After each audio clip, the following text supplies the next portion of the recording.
안녕하세요. 이제 막 나이가 40대에 접어든 여성입니다. 저는 최근에 큰일을 하나 치르게 되었어요. 아니죠. 벌써 두 번째라고 해야 할까요? 얼마 전 사랑하는 저희 아빠를 하늘나라로 보내드리고 이번에는 그렇게 사랑에 맞지 않았던 남편이란 놈과 헤어지게 되었거든요. 첫 번째 아빠와의 이별은 정말 힘들고 가슴이 아팠지만 이번에 헤어진 남편 놈과의 이별은 시원하다 못해 정말 후련한 상황입니다. 하지만 이혼이 이렇게 행복할 만큼 처음부터 남편이란 놈이 싫어진 건 아니었어요. 처음에는 당연히 좋아하고 사랑했으니까 결혼을 한 거겠죠. 제가 결혼을 생각했을 만큼 남편은 처음에는 지극히 평범하고 정상적인 사람이었습니다. 아내를 아낄 줄 알고 존중할 줄 알며 가사 일도 어느 정도 가담해서 함께하는 그런 사람이었어요. 연애 때도 저한테 얼마나 잘했는지 주변 사람들이 물고 빨고만 안 하지 간 달라고 하면 간 주고 쓸개 달라고 하면 쓸개 줄 사람이라면서 칭찬들을 할 만큼 저에게 잘했답니다. 저도 그런 다정한 모습에 반해 만나게 된 거였어요. 저희는 유명한 사내 커플이었는데 입사 동기의 유일한 동갑내기 친구라 처음부터 빠르게 친해졌습니다. 남편은 군대 갔다가 졸업 후 좀 있다가 취업이 된 케이스였고 저는 공부를 좀 오래 하고 싶어서 대학원까지 졸업하고 취업을 하니 제 또래 여자애들보다는 조금 더 늦게 취업이 된 경우였어요. 그렇다 보니 입사 때 저와 제 남편보다 나이가 다 어린 애들이었고 둘이서만 유일하게 동갑이라서 서로를 의지하다 보니 가까워질 수밖에 없었죠. 그리고 남편은 제가 의지할 만큼 정말 잘해주었습니다. 교제를 시작하기도 전에 이미 남편은 친구 사이일 때부터 제가 야근을 하면 밥도 사다 주고 일하다가도 피곤하다고 하면 밖에 나가서 제가 좋아하는 달달한 카페라떼를 사다 주곤 했으니 누가 봐도 다정한 성격이었어요. 저도 나이가 있었기에 지금까지 만나본 사람들이 있었는데도 그 사람들 중에 단연 으뜸으로 꼽을 수 있을 정도로 다정한 사람이었죠. 그렇게 저희 둘은 서로를 의지하면서 자연스럽게 교제를 하게 되었고 그 이후부터는 1년 넘게 좋은 사이를 유지하다가 결혼을 하게 되었어요. 근데 결혼을 하는 과정에서 약간의 삐끗거리는 상황이 좀 있었습니다. 바로 시부와 저희 아빠의 갈등 때문이었는데요. 우리 시댁이 좀 유난인 부분들이 있었어요. 사귈 때는 잘 몰랐지만 인사를 드리고 결혼을 준비하는 과정에서 시부가 좀 유별난 사람이라 그런지 저희한테 참 못되게 굴더라고요. 사실 남편 쪽과 저희 집은 수준 차이가 좀 나는 편이었어요. 남편 집은 사업을 하는 집이었는데 인테리어 공사를 해주는 곳이라 꽤나 돈을 많이 벌고 있었죠. 그런데다 시아버지가 자수성가를 한 타입이라 그런지 자존심이나 자기 잘난 맛이 굉장히 강한 사람이었어요. 반면에 우리 집은 엄마가 일찍 돌아가시는 바람에 아빠 혼자서 저희 삼남매를 키우셨고 평생을 페인트 칠을 하며 저희 셋을 먹이고 입히고 대학까지 다 보내셔서 남들에 비해 여유롭지 못했던 저희 집은 당연히 집안 대 집안으로만 봤을 때 남편 집안에 비해 좀 딸릴 수밖에 없었죠. 그러니 제가 얼마나 눈에 안 찼겠어요. 근데 이래도 되는 건가 싶을 만큼 처음부터 시아버지는 노골적으로 저희 아버지를 무시하던 거 있죠. 시아버지는 양가가 결혼 이야기를 위해 처음 모인 자리에서부터 무시를 하셨고 저희 집안의 상태를 보더니 홀아버지 밑에서 큰 걸 탐탁지 않아 했는데 거기다 아빠 직업이 페인트 공이라고 하니 서슴없이 그 자리에서 신뢰되는 말씀을 하시더라고요. 아니 페인트 칠 그거 얼마나 번다고? 좀 더 노력해서 나처럼 돈 되는 걸 했어야지. 우리 또래들은 대부분 그렇지 않은데 참 게으른가? 시아버지의 말씀에 그곳에 있는 모든 사람들이 눈이 동그래지며 놀랐습니다. 아무리 마음에 안 들어도 그렇지 어떻게 사돈관계가 될 사람에게 그런 무시 발언을 할 수 있는 건가 저는 이해가 되지 않더라고요. 그래서 저는 첫 만남에서 싸움이 일어나더라도 우리 아빠를 무시한 것에 대해 반박을 하기 위해 말문을 열려고 하는데 그때 저희 시어머니가 먼저 말씀을 꺼내셨죠. 어머 여보 무슨 말을 그렇게 해요? 혼자서 애들 셋 키우는 게 쉬운 일인 줄 알아요? 당신이었어 봐요. 할 수나 있겠나. 당신은 우리 애 하나 키우는 것도 돈 많이 들어간다면서 그렇게 힘들어했으면서 그런 말 말아요. 내가 보니 누구보다도 부지런하게 사셨으니 그 힘든 페인트칠 하시면서 애를 셋이나 이렇게 잘 키우신 것 같은데. 그렇죠, 사돈? 우리 남편 말은 너무 귀담아 듣지 마세요. 제가 대신 사과드릴게요. 시어머니는 무례했던 시아버지의 말씀을 곧바로 받아치며 제가 하고 싶었던 말을 대신해서 속 시원하게 해주셨어요. 어찌나 제 마음을 잘 알고 반박을 해주셨는지 마음속으로 감동이 요동칠 정도였습니다. 그리고 시어머니의 말씀에 바톤을 이어받아 저희 아버지도 지지 않고 한마디 하셨어요. 예, 사부인 알아주시니 감사합니다. 이 애들 새 키우느라 저 잠잘 건 못 자면서 정말 열심히 살았거든요. 그걸 몰라주시니 섭섭할 참이었는데 우리 사부인이 알아주시니 그저 감개가 무량합니다. 사부인께서 참 현명하신 분 같네요. 우리 아빠도 그간 세월이 녹록지 않았기 때문에 사람 대하는 방법에 도가 트신 분이었고 덕분에 그 자리에서 은근히 아빠를 무시하던 시아버지를 내리까며 본인이 할 말을 시원하게 다 하셨어요. 어찌나 통쾌하던지 시아버지는 역시나 우리 아빠의 이야기를 듣고는 그래도 그 숨은 뜻을 알아들었는지 얼굴이 열받은 것처럼 울그락불그락해졌답니다.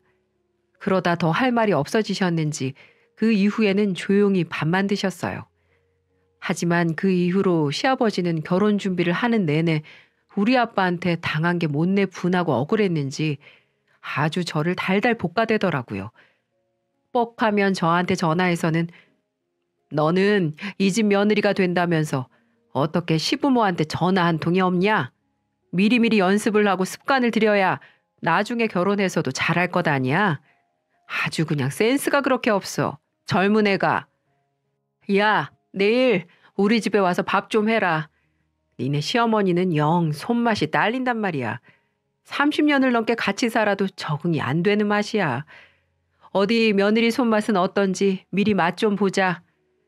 등등 무식하고 무례하기 짝이 없는 말들을 저한테 전화해서는 툭툭 던지곤 했어요. 저는 처음에는 어느 정도 받아줬지만 나중에는 시간이 없어서 전화를 못 드렸다, 집안 행사가 있어서 갈 수가 없다 등등의 핑계를 대며 피했어요. 근데 제가 이렇게 피하는 것도 열이 받으셨는지 점점 더 막말을 뱉으셨고 그때마다 계집애가 뭐가 그렇게 바빠서 매번 시아버지 말을 무시하냐는 말씀을 하시기에 저는 더는 듣고만 있을 수 없어서 이렇게 말씀을 드렸어요. 아버님, 정말 말씀이 지나치시네요. 저 아직 아버님 며느리 아니고요. 한가하게 아버님 쫓아다니면서 전화드리고 밥 차려드릴 여유가 없어요. 저도 기준 씨만큼이나 바쁜 사람이라는 걸 좀 알아주세요. 그리고 아버님 말씀하시는 그 계집애라는 단어 어디 가서 함부로 쓰시면 요즘 신고당해요. 그러니까 아무리 제가 편하셔도 이제 좀 자제해 주세요. 저는 너무 화가 나 어른한테 버릇없는 행동인 줄 알면서도 제가 할 말만 하고 전화를 끊어버렸어요. 그리고는 이런 시아버지 밑에서 절대로 평생 못 살 거라 생각하며 당시에는 남자친구였던 남편에게 곧바로 저의 생각을 토해냈습니다. 왜냐하면 제가 몇 번을 아버님의 무례한 행동을 남자친구에게도 말했는데 남자친구는 본인이 잘 말해보겠다고 하면서도 막상 보면 아버님께 제대로 말을 안 한 것 같았거든요. 그래서 중간에서 중재도 못하는 사람과 사느니 그냥 아예 여기에서 파혼을 하는 게 낫겠다 싶어 바로 퇴근 후 남자친구에게 가서 파혼을 선언했습니다. 기준 씨, 이번에도 아버님한테 나한테 그만 연락하시라고 말씀 안 드렸지? 당신도 아버님도 진짜 너무하신 거 아니야? 어떻게 결혼하기 전부터 이렇게 사람한테 무례하게 하실 수가 있어? 나 이제는 못 참아. 나 이대로라면 당신이랑 결혼 못하니까 그렇게 알아. 여기서 깔끔하게 헤어져 우리. 제가 파혼 이야기를 하자마자 남편은 제가 이렇게 세게 나올 줄을 생각을 못했는지 두 눈에 눈물이 그렁그렁 맺힌 채 매달리기 시작했어요. 미연아, 미안해. 내가 아버지한테 다시 말씀드려 볼게. 나 너 없으면 죽어. 알잖아. 나 진짜 이제 너밖에 없는데 헤어지자니. 우리 아버지가 너한테 다시는 그러시지 못하게 내가 잘 말할게. 이번엔 진짜야. 이번에도 또 얼렁뚱땅 넘어갈 거잖아. 어떻게 믿어 내가. 아니야. 진짜야. 한 번만 더 믿어줘. 진짜라고. 저는 이제까지 이런 모습을 보여준 적 없었던 남자친구였던지라 마지막으로 딱 한 번만 믿어주기로 했어요. 근데 정말로 이번에는 제대로 말을 했는지 시아버지한테 전화 오는 일이 없어졌죠. 심지어는 서로 가족 행사가 있을 때는 같이 참석을 하기도 했었는데 제가 시댁 쪽으로 갈 때면 시아버지는 아무 말씀이 없으셨어요. 제가 안녕하세요 인사를 하면 그래 왔냐 라는 말 한마디 뱉으시고는 일절 저에게 말을 건다거나 예전처럼 무례하게 대하는 태도들을 보이지 않으셨답니다. 처음에는 의심스러웠지만 그 이후로 계속되는 시아버지의 정상적인 행보에 저는 마음을 놓을 수 있었어요. 그리고 이제 진짜 바뀌셨구나라는 걸 느끼게 되어 다시 생각해 보게 되었던 결혼도 그대로 진행해 마무리를 할 수 있었죠. 사실 시아버지만 아니었다면 이 결혼은 무조건 했을 결혼이었어요. 왜냐하면 시어머니가 정말 좋으신 분이셨거든요. 시어머니는 항상 시아버지에게 저에게 전화하지 말라고 말리셨는데 워낙에 시아버지 고집이 세다 보니까 시어머니 말을 듣지 않으셨던 거였거든요. 그래서 늘 제가 시아버지 때문에 어쩔 수 없이 시댁으로 갈 때면 항상 제 옆에서 고생했다, 수고했다 말씀하시면서 정작 어머니가 거의 밥상을 다 차리시거나 아버님이 저한테 시키신 것들을 같이 해주셨답니다. 그리고 결혼을 하고 처음 뵈었을 때 둘이 있는 시간에는 이런 말씀도 해주시던 거 있죠? 나는 결혼 전에 네 시아버지가 하도 너를 힘들게 해서 네가 이 집으로 시집 안 오면 어쩌나 걱정했어. 우리 아들이 너만큼 좋아하는 애 보지도 못했지만 내가 봤을 때 참 똑부러지는 게 네가 꼭 우리 집 며느리가 되었으면 했거든. 근데 내 걱정대로 너희 결혼 준비하면서 한번 틀어질 뻔했잖니. 네가 오죽 힘들었으면 우리 아들한테 결혼 못하겠다고 했을까 싶어. 나는 그대로 너를 포기하려고 했는데 그때 아들이 처음으로 그렇게 울고불고 난리를 치면서 너랑 결혼 못하면 죽어버릴 거라고 네 시아버지 앞에서 얼마나 화를 내는지 몰라. 너한테 다시는 그런 식으로 대하지 말라면서. 그래서 그 고집 센 니네 시아버지가 조용해진 거 아니겠니? 나도 내 남편이지만 이런 건 참 어디 가서 말하기 부끄러워. 그래도 그 힘든 일 겪고서도 우리 집 며느리로 들어와줘서 고맙다. 저에게 따뜻하게 말씀해 주시는 시어머니의 말씀에 저는 감동을 받았어요. 그리고 이제는 시아버지도 잠잠하시고 저를 사랑해주는 남편에 딸처럼 아껴주시는 시어머니가 계시니 결혼 생활이 행복하겠다고 생각했죠. 하지만 그건 저의 크나큰 착각이었습니다. 제 버릇 개 못 주고 제 핏줄 어디 못 가는 거였어요. 살다 보니 그렇더군요. 결혼 후 10년까지는 참 좋았습니다. 남편은 결혼 후에도 여전히 저를 아껴주었고 우리는 남들보다는 아니지만 남들만큼의 행복을 누리면서 잘 살고 있었어요. 아니, 그런 듯 했죠. 근데 결혼 후 10년이 지나고 나니까 점점 남편이 변하기 시작하더라고요. 전에는 하지 않았던 행동들을 저한테 보이기 시작했고 그때부터 저희 부부싸움도 점점 잦아지기 시작했습니다. 사실 결혼 후 10년 동안 남편이 전혀 바뀌지 않았던 것은 아니었어요. 어떻게 사람이 다 한결같겠어요? 저도 그렇지 못하는데요. 근데 남편은 한 번씩 툭툭 저한테 명령조로 물 좀 떠와 라는 식의 말을 뱉곤 했었습니다. 저는 그때마다 한 번씩 떠다 주다가도 안 되겠으면 네가 떠다 먹어. 어디다 명령이야. 라며 화를 냈었는데 10년 차까지만 해도 그게 먹혀서 남편이 알아서 떠다 먹고는 했거든요. 근데 어느 날 갑자기 또 야, 물 좀 그러는 거예요. 그것도 야라고 하면서 말이죠. 저는 진짜 어이가 없어서 뭐? 야? 참나. 야, 네가 떠다 먹어. 어디다 대고 또 명령이야? 라고 맞받아 쳤습니다. 아, 그거 진짜 말 많어.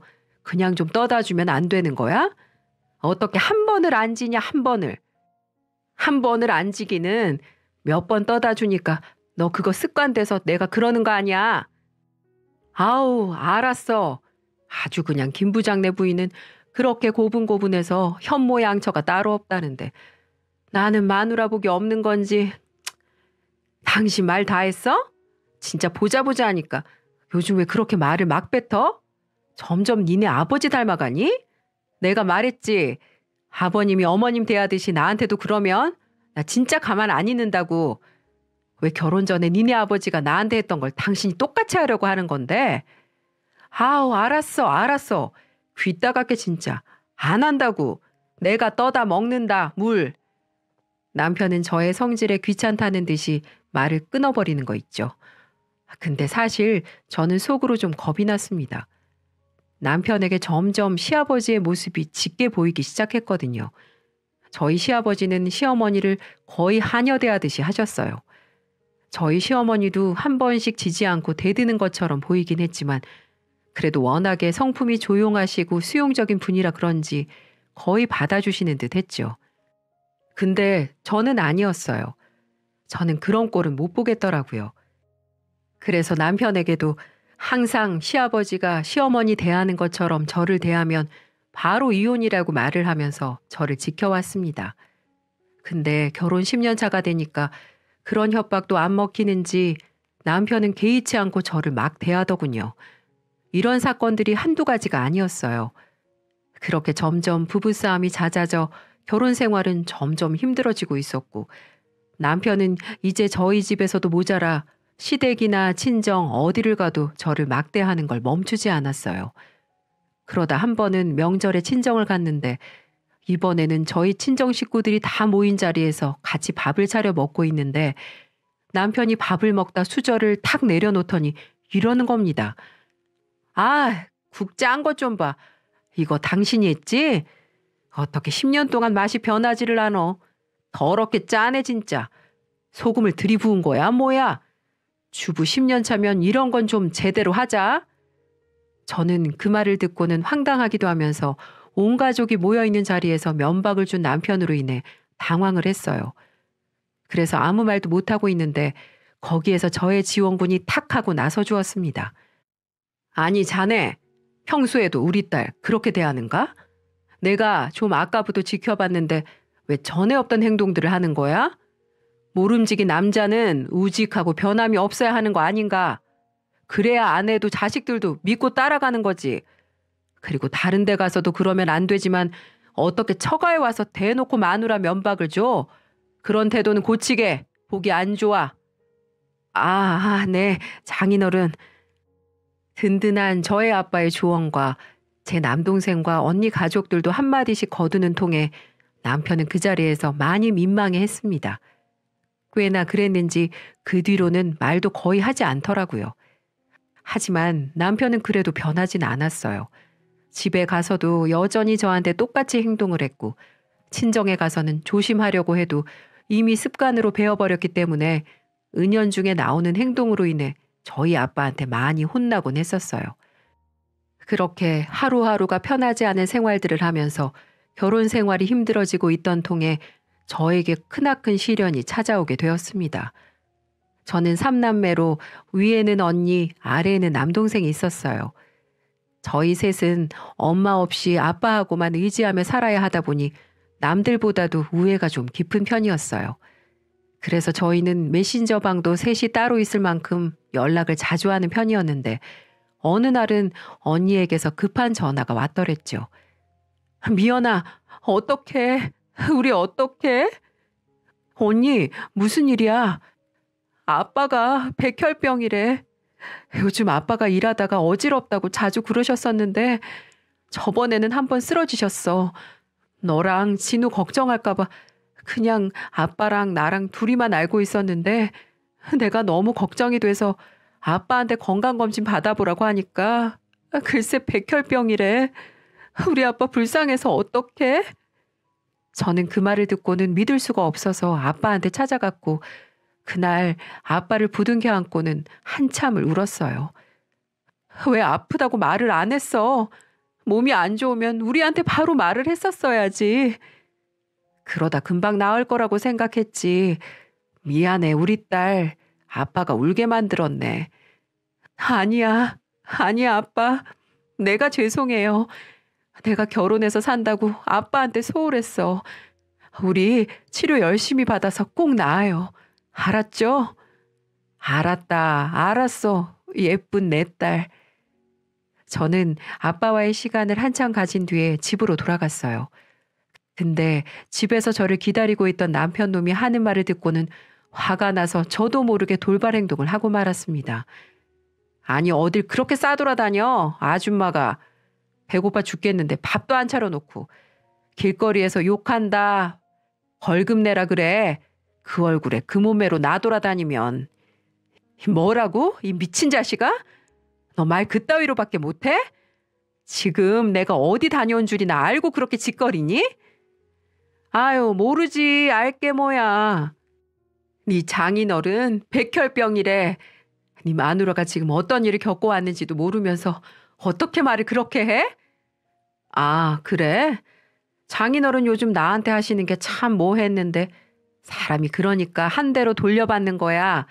나를 그렇게 못마땅해 해가지고 성가시게 구시더니만 벌 받으신 거 아니야? 야, 너 진짜 인간 맞니? 그러고도 네가 사람이야? 어떻게 말을 그렇게 해, 이 나쁜 새끼야. 저는 그때 남편에게 정말 큰 상처를 받았습니다. 이 남편이 정말 내가 알던 남편이 맞나 싶더라고요. 하지만 저는 이때 남편과 실랑이를 벌일 기운이 없었어요.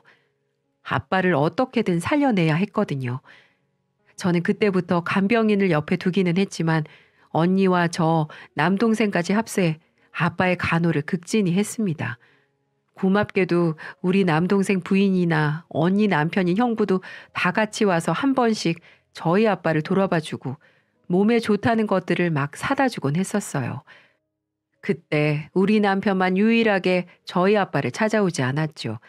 그래서 그걸 남편한테 이야기하면서 명색이 장인어른인데 한 번을 돌아봐 주지 않아서 서운하다고 이야기를 했던 적이 있었어요. 근데 그걸 남편이란 작자는 지 아빠한테 말한 것 같더라고요. 한 번은 시댁에 갔는데 시아버지가 저한테 그러시는 거예요. 아니, 사돈어른 아프신 걸로 왜 내 아들까지 피를 봐야 하는 거냐? 너 요즘 사돈어른한테 간다고 집안일도 소홀히 한다면서? 여자가 말이야, 가정부터 챙겨야지 뭐 하는 거야? 네 아버지 살리는 것도 중요하지만 내 아들이랑 내 손주 새끼들도 챙겨라. 밖에서 보면 바람 난 줄 알아. 저는 개념이 있는 게 맞나, 생각이 뇌를 거치는 거 맞나 이해가 안 되는 아버님의 말씀에 그 자리에서 화를 냈습니다. 아버님, 저희 아빠가 아프다는데 말씀을 어떻게 그렇게 하세요? 저도 아버님 아프시게 되면 그이한테 똑같이 얘기해 볼까요? 야, 이게 진짜 보자 하니까 어디서 그런 쌍스런 말을 해? 그러니까 아버님도 우리 아빠에 대해서 저에 대해서 그렇게 말씀하신 거 사과하세요. 아버님이 지금 쌍스럽게 먼저 말씀하셨잖아요. 이게 진짜? 여보, 그만해요. 당신이 잘못했잖아요. 왜 그래요, 정말? 중간에서 저희를 말리는 어머님이 안 계셨더라면 저는 아마 그 자리에서 아버님께 맞았을지도 몰라요. 그만큼 상황이 험악해졌거든요. 저는 그 뒤로 아예 시댁에 질려버려 가지도 않았어요. 그리고는 무조건 저희 아빠 치료에만 신경을 썼고 아빠가 어느 정도 괜찮아지시면 곧바로 이혼을 할 생각이었습니다. 근데 아빠의 상황은 점점 좋아지지 못했고 아버지의 경우 급성 백혈병 증상이었는데 이건 비교적 치료 경과가 좋다고 해서 항암 치료와 함께 수혈을 계속해서 병행해 치료를 열심히 받아봤지만 결국 5년 후 아빠는 끝내 돌아가시고 말았어요.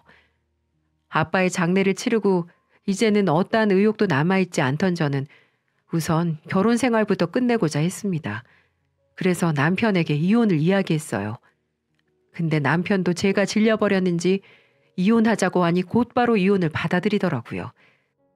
그래서 이혼 서류를 작성하고 한창 절차를 밟던 중에 갑자기 남편이 태세 전환을 하며 이혼에 대해 다시 생각해보자며 다가왔습니다. 여보, 우리 지금 이혼 진행하고 있는 거 말이야. 다시 생각해보자. 내가 미안해. 애들도 있는데 내가 다시 정신 차리고 당신한테 잘해볼게. 우리 애들한테 이혼가정 꼬리표 붙여줄 수는 없는 거잖아. 당신이 잘할 거라는 걸 내가 어떻게 믿어? 그러고 또 10년 뒤에 바뀔지 어떻게 아냐고 내가. 아니야, 믿어줘. 나 한다면 하는 놈인 거 알잖아. 정신 차려볼게. 그러니까 당장 결정은 어렵더라도 일단 보류해줘. 나중에 다시 생각해봐도 늦지 않잖아.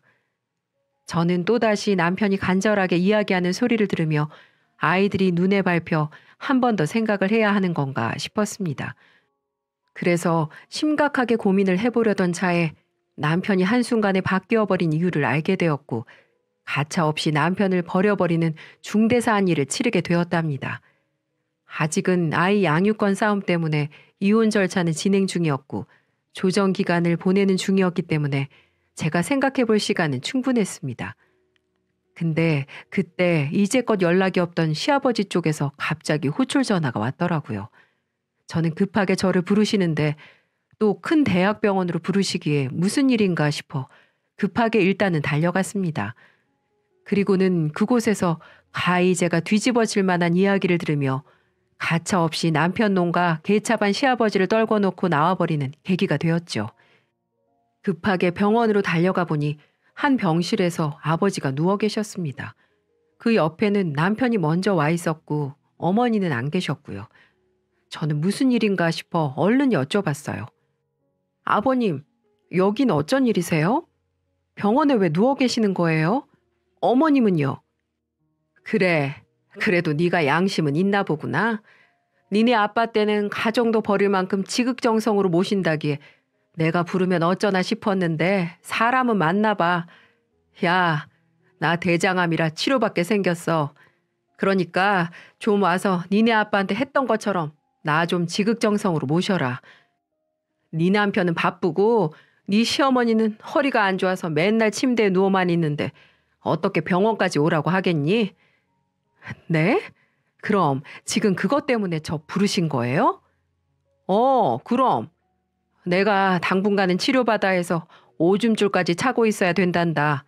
그러니까 네가 수발 좀 해. 간병인 있다는데 내가 내 가족 냅두고 다른 사람 손 타야 할 이유를 모르겠으니까. 지금 저보고 아버지 똥오줌 받아내란 소리시네요? 뭐야? 지금 그게 싫다고 눈 크게 뜨고 따지는 거냐? 네, 싫어요. 저희 아빠 아플 때 이 인간은 코빼기도 안 보였고요. 아버님은 그때도 저희 무시하시고 아픈 사람 간호한다며 저 나무라셨잖아요. 근데 제가 왜요? 아버님 지금 벌 받으시는 거예요. 우리 아빠 무시하고 저 욕해서. 지금 그거 다 돌려받는 거라고요. 잘 됐네요. 우리 아빠 하찮게 대하더니 이제 누구 손 없으면 똥오줌도 혼자 못 가리셔서요. 저는 눈을 질끈 감고 그동안 속에 있던 한과 현재 상황에 대한 분노를 아버님께 그대로 표출했습니다. 그랬더니 이 인간이 저한테 성질을 갑자기 내더라고요. 바뀐 사람의 태도가 전혀 아닌 모습으로 말이죠. 이 기집애가 진짜 요즘 좀 좋게 봐줬더니 지 시아버지도 못 알아보고 달려드네. 야, 정신 차려. 지금 살아있는 사람한테 잘해야 할 것 아니야. 어디서 이미 죽은 사람까지 들먹거리면서 신세한탄을 여기서 하고 있어? 너 내가 요즘 좀 깔아줬다고 기고만장하냐? 또다시 전의 모습으로 돌아간 남편의 모습을 보면서 저는 이제 진짜 끝이라고 생각했습니다. 남편이 저에게 순간 태세를 전환했던 모습은 바로 지 아빠 때문이라는 걸 알았거든요. 그래서 제 손에 들고 있던 핸드백으로 그 인간의 뒤통수를 확 후려친 다음에 속 시원히 할 말을 해버리고는 나와버렸습니다. 그래. 나 기고만장하다. 너 같은 짐승 같은 놈 앞에서 내가 설설 기어야 하는 거야? 웃기고 자빠져서 진짜. 야, 이 짐승 놈아. 제발 좀 정신 차려. 너 그렇게 살다간 너까지 니네 아빠 꼴 나. 알아? 불쌍한 것들. 다시는 보지 말자. 저는 있는 힘껏 제가 할 수 있는 최대의 막말을 해주고는 나와버렸어요. 아주 속이 다 후련하더라고요. 그 뒤로 그 인간도 그 인간 아버지라는 사람도 저한테 더 한바탕 하고 싶어 하는 듯 했지만 그 병실에 있던 사람들이 하나 둘 그 둘에게 손가락질 하는 걸 보면서 아무것도 하지 못하고 제 뒷모습만 분한 표정으로 쳐다보고 있었습니다. 그 뒤로 저는 이혼 조정할 것도 없이 그대로 이혼 소송을 진행했어요. 그 뒤로 남편이 다시 한번 저를 찾아와 따지려고 했지만 저는 그 뒤로 애들을 데리고 친정 언니네 집에서 머물렀기 때문에 쉽게 오진 못했습니다. 그렇게 저희는 지금 이혼 소송 중이에요. 변호사와 이야기를 하면서 빨리 이 긴 여정을 끝내고 싶어 막판 힘을 쏟고 있는 중이랍니다. 아마 이제 곧 결과가 나올 것 같아요. 참 지겹고 힘겨운 싸움이지만 그래도 마무리가 보이고 있어 마음을 편하게 먹으려고 하고 있습니다.